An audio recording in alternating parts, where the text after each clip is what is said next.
सबसे पहले जो कल हमने पढ़ा था तजवीद का कुछ हमने तारुफ पढ़ा था, तो 2-3 बच्चियाँ थी, इसलिए फिर मैं दोबारा से आज बता रही हूँ तजवीद का क्या मतलब होता है।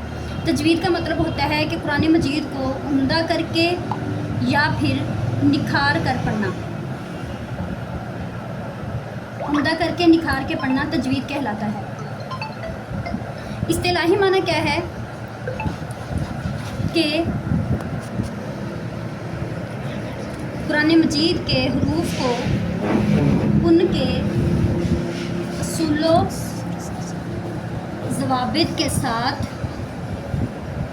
अदा करना तजवीद कहलाता है। ये आप लोगों को इसकी तारीफ़ आनी चाहिए, क्योंकि ये पेपर में अक्सर पूछ लेते हैं या फिर MCQs की शक्ल में भी ये आ जाता है कि तजवीद किसको कहते हैं, तजवीद का मतलब क्या होता है। तजवीद का इस्तिलाही माना, लुग़वी माना क्या है, उम्दा करके या निखार के पढ़ना। लुग़वी माने का मतलब होता है मुतरादिफ, और इस्तिलाही माने का मतलब होता है 1 या 2 लाइनों में हमने उसकी तारीफ़ कर देनी है। उसके बाद फिर इसके बाद जो आता है आप लोगों के जो निसाब में शामिल है उसमें है कि मखरिज किसको बोलते हैं। मखरिज असूल मखारिज जिसको आप कह लें। मखरज का मतलब होता है, मखरज का मतलब है निकलने की जगह। हमारी आँख से आंसू निकलते हैं तो आंसुओं का मखरज क्या है, आँख। लेकिन ये तजवीद में उसूल मखारिज यानी कि मखारिज अल्फाज के निकलने की जो जगह है उसको बोलते हैं मखरज। उसूल मखारिज ये 5 हैं। पहला है हलक, दूसरा लिसान, तीसरा शफातैन, चौथा है जोफ़े दहन, पांचवा है खैशूम। ठीक है, सबसे पहले हम हलक को देख लेते हैं। ये कल आपकी क्लास में मैंने बच्चियों को कुछ को बताया था, लेकिन जिन बच्चियों ने नहीं पढ़ा वो एक दफ़ा इस वीडियो को गौर से देख लें। सबसे पहला जो है वो हलक है। हलक के 3 हिस्से होते हैं। हलक के 3 हिस्से होते हैं।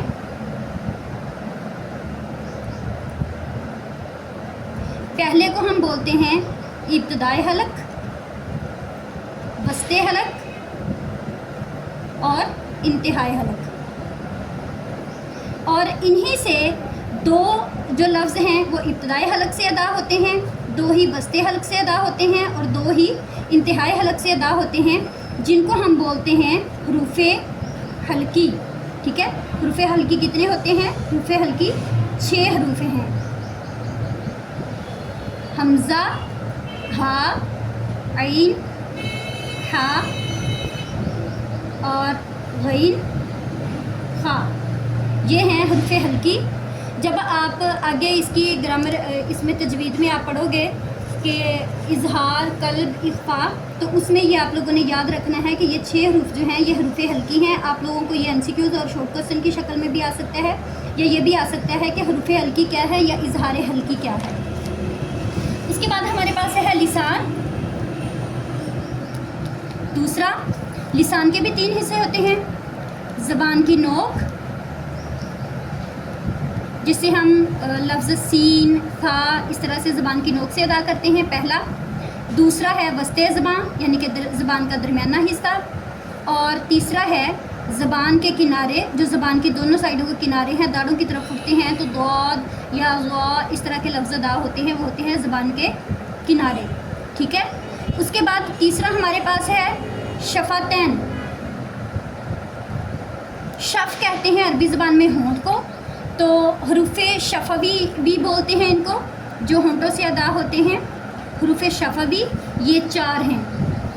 होंठों से जो हरूफ अदा होते हैं उनको हरूफ़े शफवी बोलते हैं। शफातैन यानी कि 2 होंठ जिनसे हरूफ अदा होते हैं। हरूफ़े शफवी 4 हैं, कौन कौन से, बा, मीम, फ़ा और वाव, ये हैं हरूफ़े शफविया या हरूफ़े शफवी। उसके बाद चौथे नंबर पे हमारे पास आ जाता है जोफ़े दहन।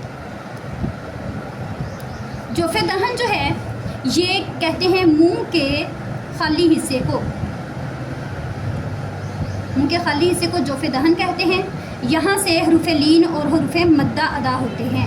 हरूफ़े मद्दा और हरूफ़े लीन, ये आप लोगों के आगे ये भी निसाब में शामिल हैं, जिनको वोवल्स हरूफ बोलते हैं। ये आप लोगों को मैं फिर बताती हूँ, वीडियो में आगे बताती हूँ। तो ये जो है जैसे आ, ई, ऊ, ये वाले जो हरूफ अदा होते हैं ये जोफ़े दहन से अदा होते हैं, यानी कि मुंह के खाली हिस्से से अदा होते हैं। दांतों का, ये ज़ुबान का इसके साथ कोई ताल्लुक़ नहीं होता। उसके बाद हमारे पास पाँचवा जो है वो है खैशुम। खैशुम जो है ये नाक की हड्डी के बांसे को, या नाक की जो हड्डी होती है उसको बोलते हैं खैशुम, नाक की हड्डी को। यहाँ से हम क्या अदा करते हैं, नून गुन्ना, नून गुन्ना यहाँ से अदा करते हैं। हम इख्फा भी यहाँ से करते हैं। इख्फा का मतलब होता है लफ्ज़ों को थोड़ा सा छुपा के, खफ़ी मख्फी करके छुपा के पढ़ना, जैसे हम पढ़ते हैं इस तरह से, ठीक है। तो नून अन ये जो है ये वाज़े थोड़ा सा अदा होता है, लेकिन ये वाले जो हैं ये खैशुम से अदा होते हैं। जब आवाज़ नाक की तरफ जाती है तो उसको बोलते हैं खैशुम, ठीक है। इसके बाद हमारे पास जो आगे आप लोगों के निसाब में चीज़ शामिल है वो है वक्फ़। ये वक्फ़ जो है ये आप लोगों को कुरान मजीद के आखिर में या सिपारों के आखिर में इसके रूल्स मिल जाएंगे। ये आप लोग वहाँ से देख लीजिए। अगर कोई चीज़ समझ में ना आए तो आप बता दें, वो फिर मैं अच्छे तरीके से समझा दूँगी। वहाँ पे वक्फ़ किसको कहते हैं, सिलसिला किसको कहते हैं, वक्फ़े लाजिम, वक्फ़े ताम, ये सारी चीज़ें वहाँ पे लिखी हुई हैं।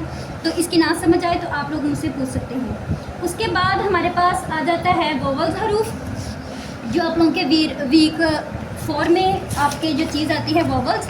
तो वोवल्स जो हरूफ होते हैं इनको हरूफ मद्दा भी कहते हैं। ये जैसे हम लोगों ने उसमें जोफ़े दहन में पढ़ा था, ठीक है, हरूफ मद्दा। तो ये कौन कौन से हैं, अलिफ, वाओ और या, ठीक है। इनको अदा करने का तरीका, इनको हरूफ वोवल्स या हरूफ इल्लत भी कहते हैं। ये क्या होता है,